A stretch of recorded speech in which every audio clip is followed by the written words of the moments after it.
오늘 아침에 저희들이 에베소서 1장과 2장을 읽었습니다. 그리고 오늘로 시작해서 이번 주는 에베소서와 빌립보서 두 권을 우리가 아침에 읽고 말씀을 나누도록 하겠습니다. 여러분, 에베소서는 우리가 잘 알고 있는 바울의 옥중 서신입니다. 바울이 1차 로마 감옥에 갇혔을 때 AD 60년에서 62년 사이에 지은 걸로 되어 있습니다. 옥중 서신 그 네 권 중에 한 권이 되겠습니다. 여러분, 에베소서에서는 우리가 우리 예수 믿는 사람의 아이덴티티, 우리의 정체성을 가지고 혼란을 겪고 힘든 사람은 에베소서를 통해서 우리가 위로를 얻고 새 힘을 얻습니다. 왜냐하면 에베소서 안에서 말씀이 우리가 하나님의 자녀가 무엇인지, 또 어떻게 해서 우리가 하나님의 자녀가 되고 예수를 따르는 제자가 되었는지, 그리고 예수의 사람들은 이 세상에서 어떻게 살아가야 될지를 자세하고 정확하게 가르쳐주고 있기 때문에 그렇습니다. 우리가 에베소서를 읽으면서 한 3일간 걸쳐서 볼 텐데요. 우리 삶의 정체성과 삶의 목적을 이 말씀 속에서 우리가 발견하게 됩니다. 그리고 여러분, 당연히 바울 사도가 기록한 책이죠. 13권 중에 우리가 이게 5번째 책이 됩니다. 그때 당시 에베소 교회에 3차 여행 때 에베소 교회를 세웠죠. 거기에서 가장 오래 머물러 있었죠. 사도행전을 보면 바울 사도가 에베소에서 약 3년간 머물러 있었습니다. 특히 두란노 서원에서 2년에 걸쳐서 하나님의 말씀을 강독했음을 보게 됩니다. 모든 말씀을 그곳에서 매일매일 외치고 하나님 말씀을 전했었죠. 그래서 그곳에서 엄청난 부흥의 역사가 있었습니다. 특히 우리가 사도행전을 보게 될 때 그곳에서는 많은 그런 점술가들, 또 마술사들, 이들이 많이 있었음을 알죠. 그들이 회개하고 그들의 책들을 갖다가 불태우는 사건도 나타나게 됩니다. 아데미 우상을 섬기면서 엄청난 죄악의 도시였던 그곳에서 예수 그리스도의 생명이 증거되었던 것을 알게 됩니다. 그런데 여러분, 이 에베소 교회에 이제 역시 성경에서 나타나고 있는 것과 마찬가지로 오늘날도 동일합니다만은 거짓된 사상을 가진 거짓 교사들, 거짓 선지자들이 나타나서 그들의 교회를 회방하는 것을 보게 됩니다. 우리가 여러분, 사도행전 20장에 보면은 이제 바울 사도가 예루살렘으로 올라올 때 에베소 교회에 있는 장로들을 밀레도라는 곳으로 모으죠. 불러서 그들에게 부탁을 하는 게 있습니다. 반드시 교회에 악한 이리들이 들어오게 될 것이다. 두 가지를 얘기합니다. 밖으로부터 그곳에 들어와서 하나님을 섬기는 자들을 미혹하고 교회를 무너뜨리는 이들이 나타나게 될 것이다 라고 말합니다.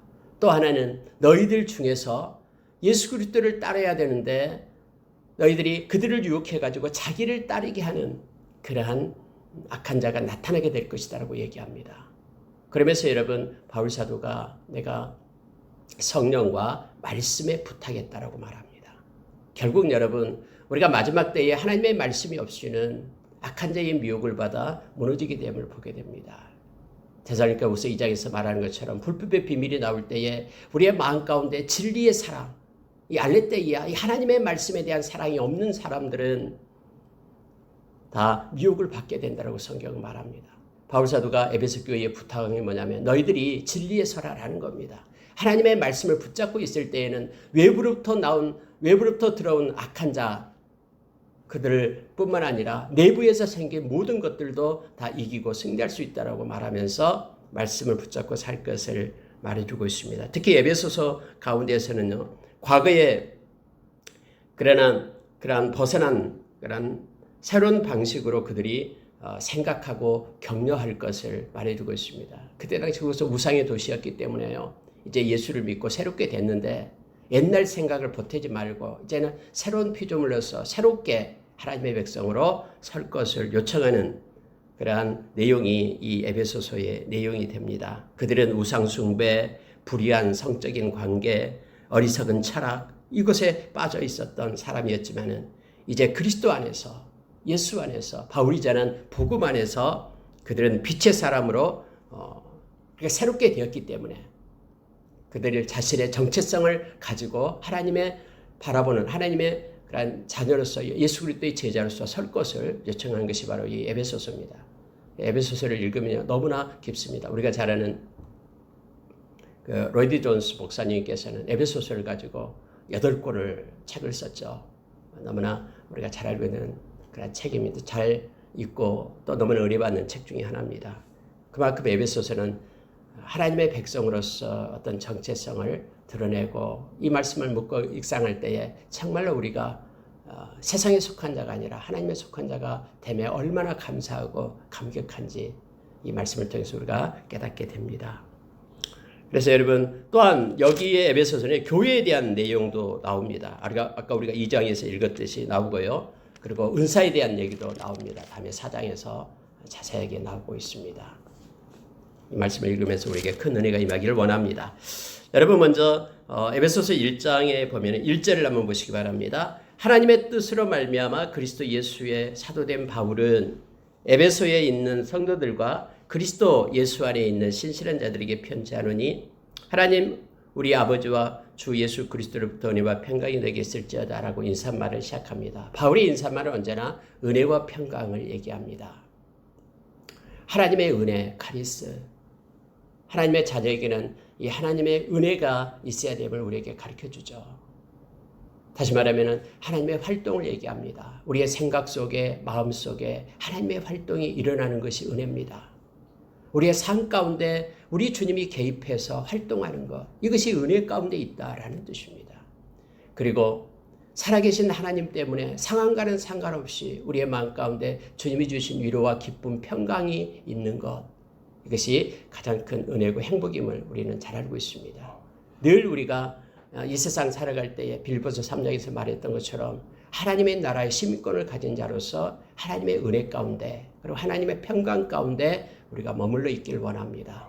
이것이 곧 유세베의 이야 경건입니다. 경건은 하나님을 경외하면서 위에 계시고 높은 곳에 계시고 모든 우주 만물을 주관하신 그 하나님, 그분을 경외함을 가지고 살면서 또한 우리의 마음 가운데 계시는 그 주님과 친밀함을 가지고 교통하며 동행하는 삶, 이것이 하나님 앞에 사는 경건이죠. 이 경건한 삶을 사는 이들에게는 하나님의 활동인 은혜와 하나님이 주신 평강을 가지고 살아가는 사람들임을 알게 합니다.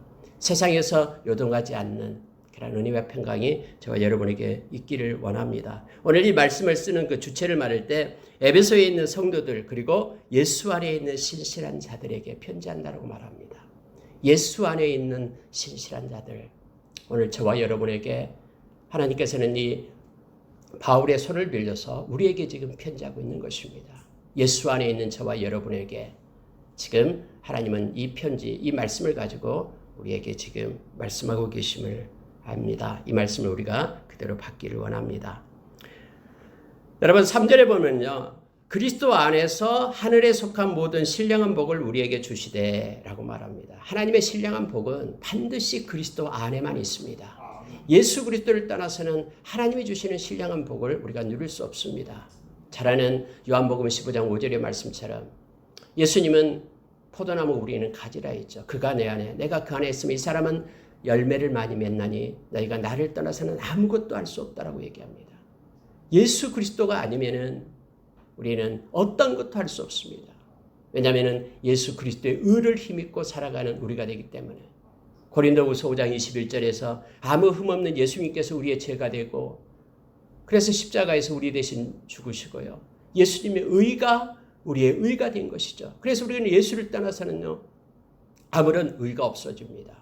예수 안에서만 하나님의 신령한 복을 우리가 받게 됨을 이렇게 말하고 있습니다. 여러분 4절에 가면은요. 이 놀라운 사실을 우리에게 가르쳐 줍니다. 창세 전에 그리스도 안에서 우리를 택하사 우리로 예수 안에서 그의 앞에 거룩하고 흠이 없게 하시려고 그의 기쁘신 뜻대로 우리를 예정하사 예수 그리스도로 말미암아 자기의 아들들이 되게 하셨으니 엄청난 비밀을 우리에게 말해주고 있습니다. 저와 여러분은요. 예수 믿는 것이 창세 전에 하나님의 택하심 속에 있다라고 말합니다. 그런데 예수 그리스도 안에서 그의 아들을 예수 하나님의 자녀가 되게 하기 위하여 창세전부터 예수 안에서 우리를 택했다라고 말해주고 있습니다. 이 말씀은 로마서 8장 29절에서 30절 말씀과 동일하게 우리에게 가르쳐주고 있습니다. 하나님의 절대적인 하나님의 은혜, 불가항력적인 은혜 가운데 우리가 있다라는 걸 말해줍니다. 하나님은 우리를 아시고 정하시고 하나님의 자녀로 우리를 정했다라고 얘기합니다. 이 정하신 이유가 그의 아들의 형상을 본받기 위함이다라고 우리에게 말해주고 있죠. 그리고 하나님의 때에 지금 저와 여러분을 부르시고 그리고 예수님 때문에 의롭다 하시고 그리고 우리를 하나님의 자녀로서 영화롭게 하시는 이 하나님의 경륜 속에 저와 여러분이 있게 됩니다. 그래서 여러분 우리가 이 세상 살아가면서 하나님의 자녀로서의 그런 정체성이요. 하나님이 우리를 사랑하신다라는 거예요. 이사야서 43장에서 우리를 지명하여 불러서 너는 내 것이다라고 우리 하나님께서 우리를 붙드셨죠. 이사야 43장에서 얼마나 하나님 우리를 사랑하냐면은 모든 세상의 사람의 생명을 다 주고서라도 내가 너를 놓지 않겠다고 바꾸지 않겠다고 말합니다. 구스와 스바의 땅을 다 주고서라도 너와 바꾸지 않겠다라고. 언제나 함께하면서 불 가운데 물 가운데 지날 때에도 내가 너와 함께하겠다라고 우리에게 약속해 주는 것을 보게 됩니다. 창세전부터 그리스도 안에서 우리를 택하신 것입니다. 그러니까 예수를 떠나서는요. 아무것도 어떤 경건도 어떤 택함도 없습니다. 예수 안에서 저와 여러분을 택해 주었다라는 것을 우리가 기억하기를 원합니다. 6절에 보면은요. 6절과 12절과 14절에 보면은 택하신 이유를 설명합니다. 저와 여러분이 왜 하나님의 자녀로 택함을 받았습니까? 이사야서 43장 21절에서 하나님께서는 당신의 백성을 택한 이유가 당신의 찬송이 되기 위하여 택했다라고 얘기합니다.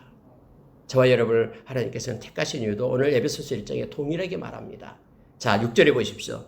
이는 그가, 성경에서 이는 중요하다 했죠. 이는 그가 사랑하는 자 안에서 우리에게 거저주시는 바 그의 은혜의 영광을 찬송하게 하려는 것이다. 우리로 하여금 하나님의 은혜 속에 우리가 택함을 받고 자녀가 된 것에 대해서 감사하며 찬양을 받기 위하여 우리를 택했다라고 말합니다. 저와 여러분의 의미는 뭐냐면요. 하나님의 은혜를 찬양하는 것입니다. 찬양은 예배입니다. 하나님께 예배하는 것. 그래서 존 칼빈은 경건을 얘기할 때 경건은 순결한 양심으로 하나님께 예배하는 것. 이것이 경건이라고 얘기했습니다. 다시 말하면 예배는 찬송, 하나님을 찬양하고 높이는 것이 예배입니다. 이걸 위하여 저와 여러분을 택했다라고 하나님의 자녀를 삼았다라고 말합니다. 여러분 12절 보십시오. 이는 우리가 그리스도 안에서 전부터 바라던 그의 영광의 찬송이 되게 하려 하십니다. 14절 이는 우리 기업의 보증이 되사 그 얻으신 것을 속량하시고 그의 영광을 찬송하게 하려 하십니다. 해서 이는 이유를 설명할 때 우리를 택해서 하나님의 자녀 삼으신 이유가 하나님의 영광을 찬양하는 백성 삼기 위함이다라고 말합니다. 여러분 정말로 하나님을 찬양하는 그런 노래가 여러분의 마음 가운데 있습니까? 하박국의 노래가 여러분의 마음 가운데 삶 가운데 있습니까? 우리가 늘 기도하면서 하나님을 향한 찬양과 하나님을 향한 노래가 우리의 삶 가운데 마르지 않도록 은혜를 베풀어 주십시오. 매일매일 시편에 나온 시인은 6번씩 하나님을 찬양한다고 합니다. 우리는 하루를 살 때 얼마나 하나님을 찬양하고 그분께 감사하고 그분께 경배하는지 우리 자신을 돌아보기를 원합니다. 왜냐하면 하나님께서 이것을 가장 기뻐하시고 이것 때문에 우리를 당신의 아들의 생명을 주어 우리를 사시고 우리를 하나님의 자녀로 세웠기 때문에 그렇습니다. 우리 가운데 찬양이 시작되면 감사가 넘칩니다. 어떤 상황과 환경 속에서도 불평, 원망이 사라지고 기쁨으로 하나님의 자녀로 살아갈 수 있는 동력이 찬양 가운데 회복이 되고 공급됩니다. 그래서 시인은 시편 100편에서 찬양함으로 하나님의 궁전에 들어가고 감사함으로 그의 문에 들어간다고 했습니다. 거기서 하나님의 임재 가운데 교통하심이 일어나게 됨을 우리로 하여금 말합니다. 에베소서 1장에서는요. 우리로 하여금 우리의 정체성이 뭐냐면 하나님을 찬양하는 자다라는 것을 알게 합니다. 예배는 하나님께 우리가 뭔가를 요구하는 것이 아니라 하나님께 영광을 돌리고 하나님께 감사하고 찬양하는 시간임을 우리로 하여금 깨닫게 합니다. 여러분 7절에 한번 보십시오. 우리는 그리스도 안에서 그의 은혜의 풍성함을 따라 그의 피로 말미암아 속량 곧 죄사함을 받았느니라. 그리스도 안에서입니다. 예수 그리스도의 은혜의 풍성함을 따라 예수님의 보혈로 우리가 죄사함을 받았다라고 말합니다.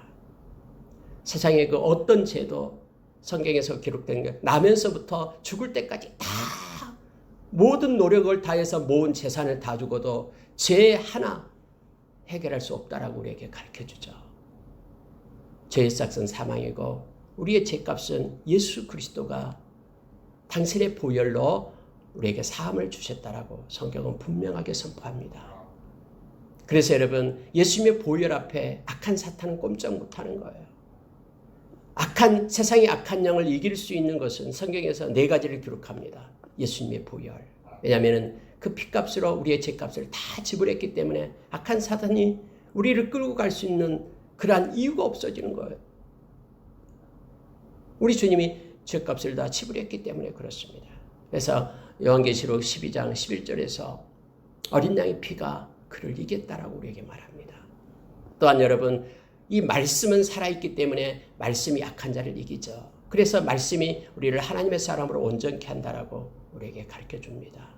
진리의 말씀, 이게 의의 병기라고 우리에게 가르쳐주고 에베소서 6장에서는 말할 때에 이 하나님의 말씀이 성령의 검이 됩니다. 악한 자를 이길 수 있는 검이요.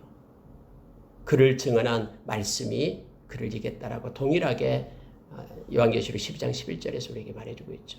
예수 그리스도의 이름이 악한 자를 이깁니다. 이름의 권세를 가지고 우리는 살아가죠. 예수의 이름. 성령이 그의 영이신 성령이 악한 자를 이긴다라고 얘기합니다. 여러분 예수 그리스도의 보혈이 우리로 하여금 우리를 속량하고 우리에게 죄사함을 주신 것입니다. 사람으로는 할 수 없는 그것을 하나님께서 그렇게 행하신 것입니다. 이것이 우리를 향한 하나님의 사랑이다라고 로마서 5장 8절에서 가르쳐줍니다. 하나님이 이렇게 정하셨습니다. 이걸 깨닫게 하신 것은 성령님이십니다. 성령님께서는 예수님의 보혈이 나의 죄를 사했다라고 깨닫게 해줍니다. 만약에 이것이 없다 그러면은 우리는 다시 예수님을 영접하고 성령의 사람이 되어야 됩니다. 십자가의 사건이 나와는 아무런 상관이 없다라고 생각한다면은 그는 예수를 믿고 있는 것이 아닙니다. 왜냐하면은 그에게 성령님이 없기 때문에요. 성령님은 이처럼 십자가의 그 하나님의 사랑과 예수 그리스도의 은혜를 우리로 하여금 알게 합니다. 깨닫게 합니다. 그래서 우리가 늘 주님의 십자가의 보혈을 찬양하고 그 죄사함을 받은 그것 때문에 하나님께 영광을 돌리며 감사함으로 살아가는 우리가 되기를 원합니다.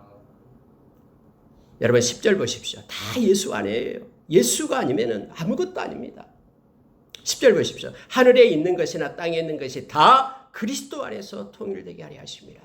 예수 안에서 하늘에 있는 권세, 땅에 있는 권세 모든 것들이 예수 안에서 하나가 됩니다. 예수 그리스도가 왕이시기 때문에 그렇습니다. 그래서 예수님을 떠나서는 우리가 아무것도 할 수 없음을 성경은 계속해서 가르쳐주고 있습니다. 11절에 보면은요, 모든 일을 그의 뜻대로 결정대로 일하시는 이의 계획을 따라 모든 일을 그의 뜻의 결정대로 일하시는 이의 계획. 모든 일, 세상에 있는 모든 일은요, 그의 뜻대로 결정을 하십니다. 그의 뜻대로 결정하신다는 것이 무슨 뜻입니까? 하나님이죠. 세상의 모든 일은 하나님의 손에 있음을 우리에게 말해줍니다. 세상의 모든 결정은 하나님의 계획에 의해서, 섭리에 의해서 이루어지고 있음을 성경은 가르쳐주고 있습니다. 그러니 여러분, 우리가 무슨 일을 만날 때마다 우리는 누구에게 가야 됩니까? 그 모든 일을 결정하는 하나님 앞에 나가야 됩니다. 성경은 그래서 하나님이 계속해서 우리에게 말해요. 너희들이 어떤 일을 만날 때 이스라엘 백성을 향해 말해줘. 왜 아수르로 가고 왜 애굽으로 가느냐라고 말합니다. 하나님 앞에 엎드리고 모든 문제 해결자 하나님 앞에 나갈 것을 요청합니다. 그분의 계획에 따라서 모든 역사는 이루어집니다. 우리가 예정을 입어 그 안에서 기업이 됐다. 그렇습니다.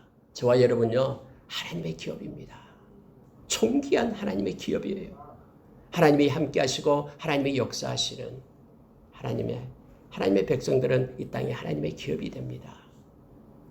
그분이 우리의 인생의 길이를 정하시고 인생 가운데 크고 작은 일을 놓으시고 그분의 계획과 섭리 속에 우리를 인도하심을 우리가 기억하기를 원합니다.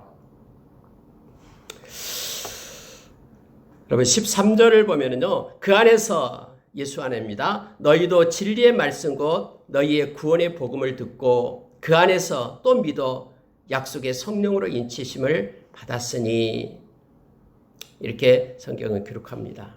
그 안에서 예수 안에서 너희도 믿음을 갖게 되었고 그 안에서 진리의 말씀을 듣고 믿음을 갖게 되었고 성령의 인치심을 받았다. 이 세 가지입니다. 우리가 예수 안에서요. 하나님의 말씀을 받았습니다. 들었습니다. 이게 복음이죠. 복음을 받고요. 예수 안에서 이 복음을 믿게 되었습니다. 그리고 예수 안에서 이 말씀을 믿는 사람들은 성령으로 인침을 받게 됩니다. 이 세 가지는 함께 됩니다. 우리가 잘 아는 로마서 10장 17절에서 이 우리의 믿음은 들음에서 난다라고 얘기하죠. 들음은 그리스도의 말씀으로 말미암는다. 그래서 결국은요. 그리스도의 말씀 복음이 없다 그러면 믿음이 없는 거예요. 복음으로 인하여 말씀으로 인하여 믿음이 나고요. 믿는 자들에게는 반드시 성령 안에서 인침을 받습니다. 성령이 우리의 개런티, 보증입니다.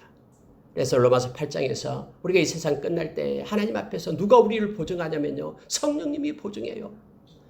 로마서 8장 9절에서 그래서 그리스도의 영이 없으면 그 사람은 그리스도의 사람이 아니다라고 얘기했습니다. 성령님께서 우리로 하여금 하나님을 아빠 아버지라고 부르게 하시고요. 그리고 예수님과 함께 아름다운 우리를 위한 근거든 아름다운 기업을 하나님의 나라를 얻게 한다라고 성경 말합니다. 성령님이 보증이 됩니다. 말씀과 말씀의 사람. 그래서 말씀을 따라 순종하는 것이 믿음이고요. 이 믿음의 사람은 곧 성령의 사람임을 알게 합니다. 그래서 성경은 묘하게요. 로마서 5장 8절 이하에서 너희는 성령 충만함을 받으라 라고 말하죠. 근데 성령 충만을 받을 때 나타나는 그러한 현상들과 골로새서 3장 16절 이하에서 너희 마음 가운데 그리스도의 말씀이 풍성히 거할 때 나타나는 현상은 동일합니다.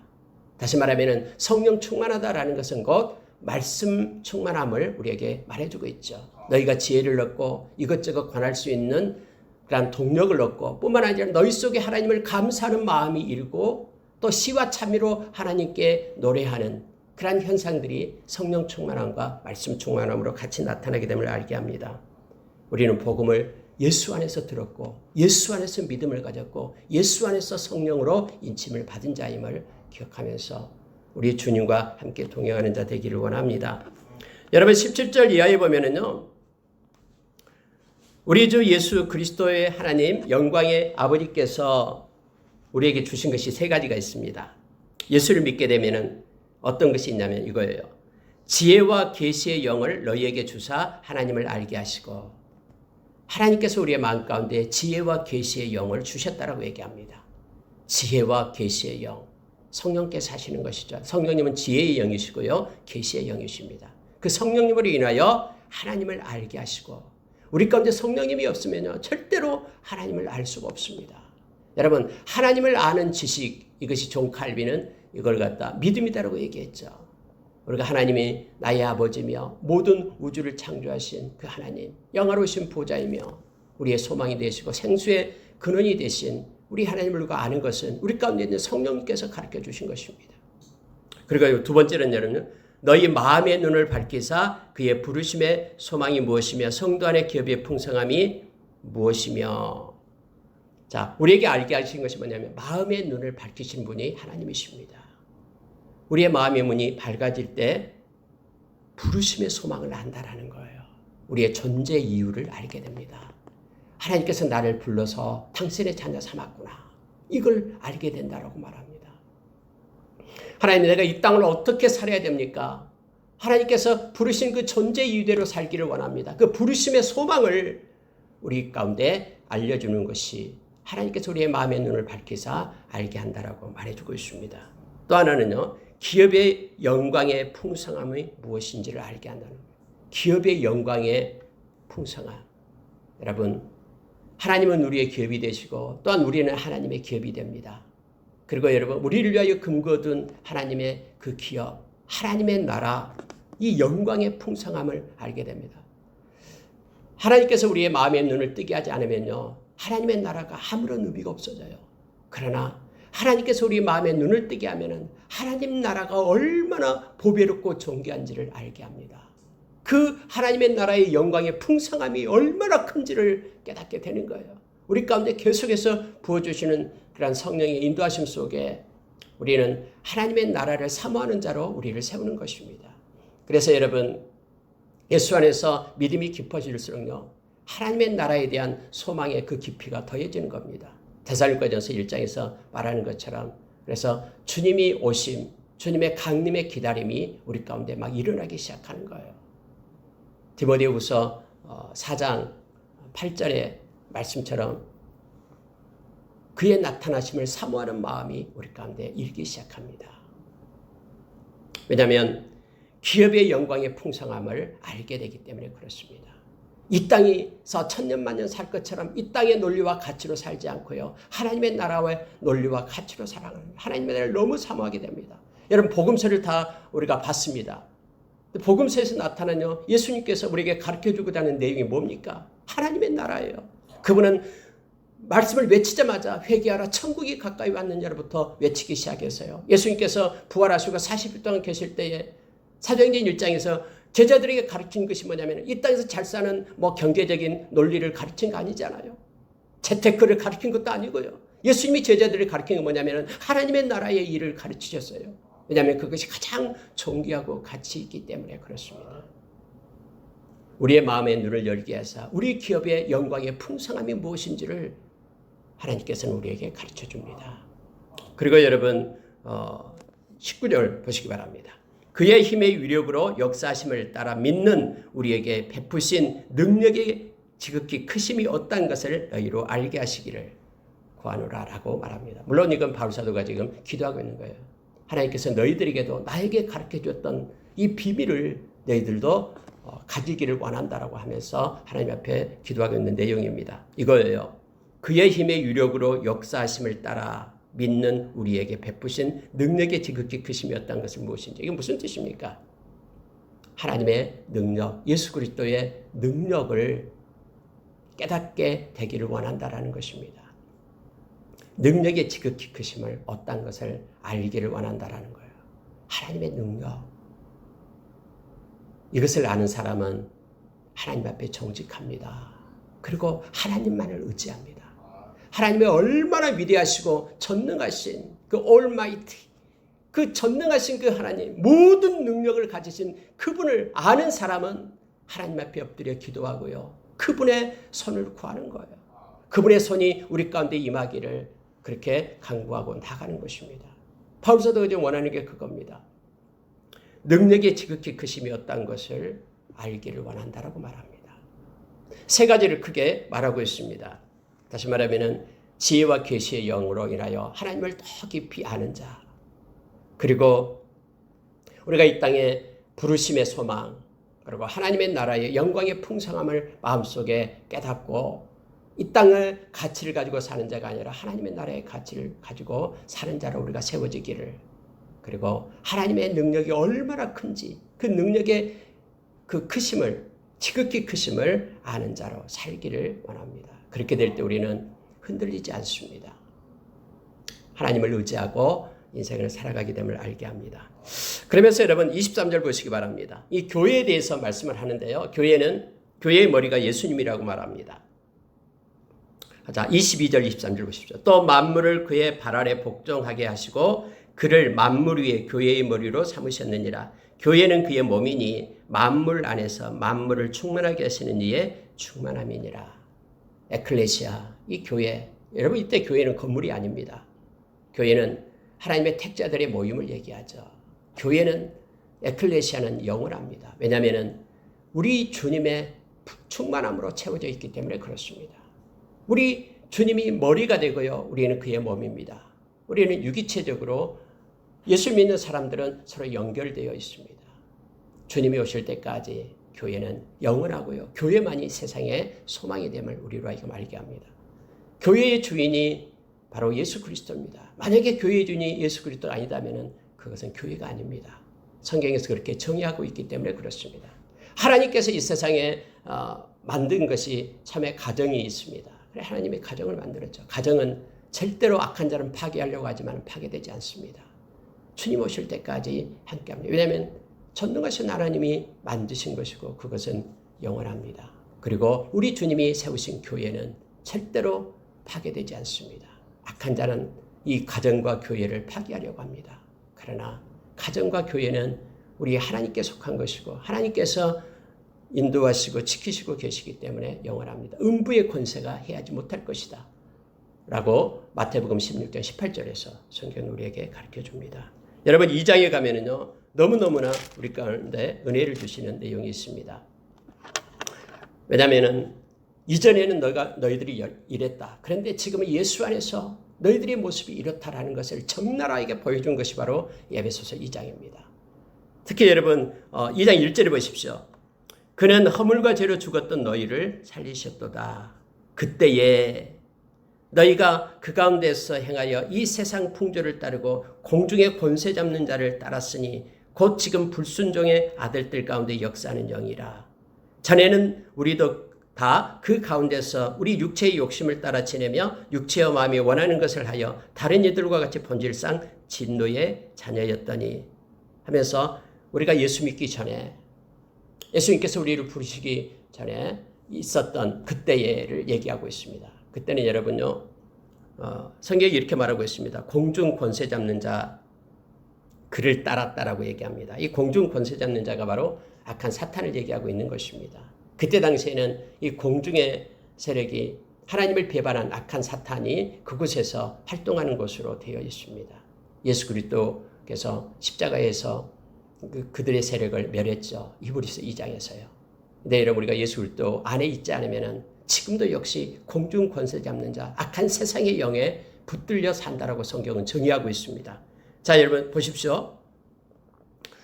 성경에서 여러분 2절이에요. 이렇게 말합니다. 세상 풍조를 따르고 공중의 권세 잡는 자를 따랐으니 즉 지금 불순종 아들들 가운데 역사하는 영이라. 예수를 믿지 않는 모든 사람들에게는요. 이 불순종하는 아들들이죠. 그들에게 악한 사탄이 역사한다라고 얘기합니다.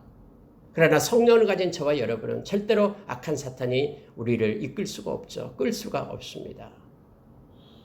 여러분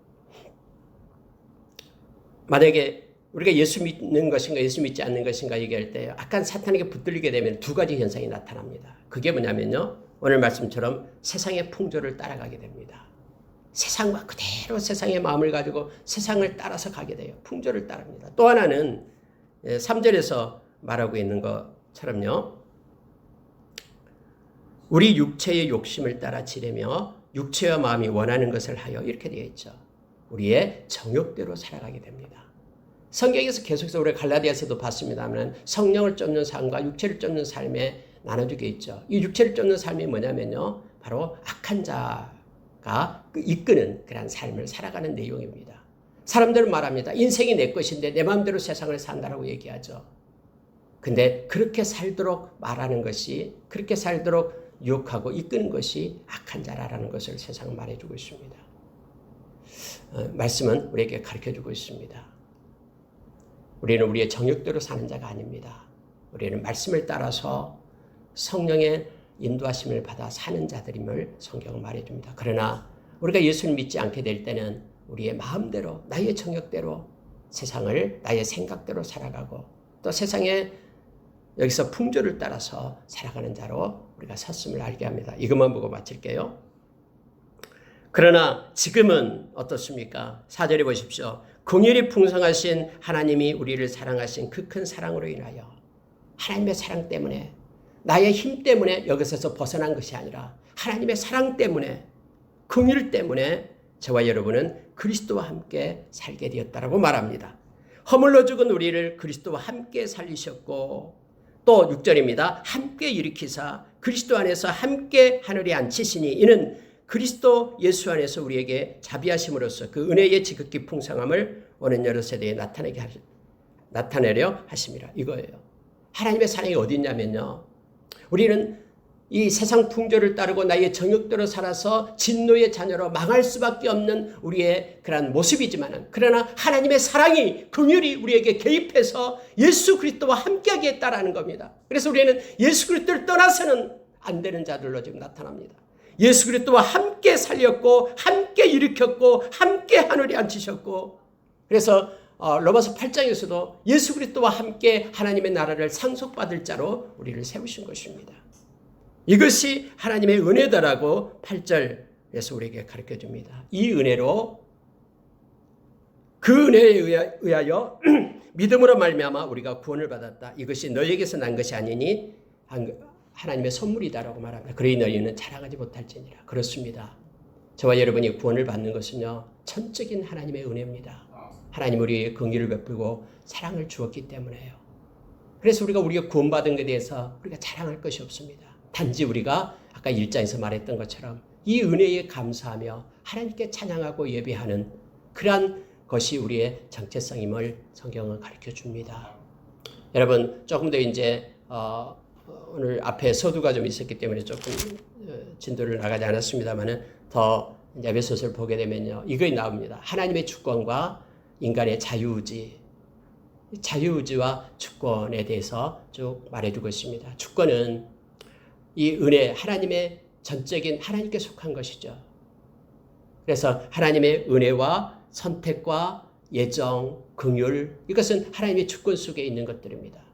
그럼 우리가 그 은혜를 받은 우리는요, 하나님 앞에 회개 그리고 믿음, 이것은 우리의 자유의지에 속한 것임을 알게 합니다. 그래서 이 두 가지 것들이 때로는 역설적이지만은, 그러나 이것들이 성경에는 존재합니다. 그 내용들에 대해서 좀 더 구체적으로 말씀을 나누기를 원합니다.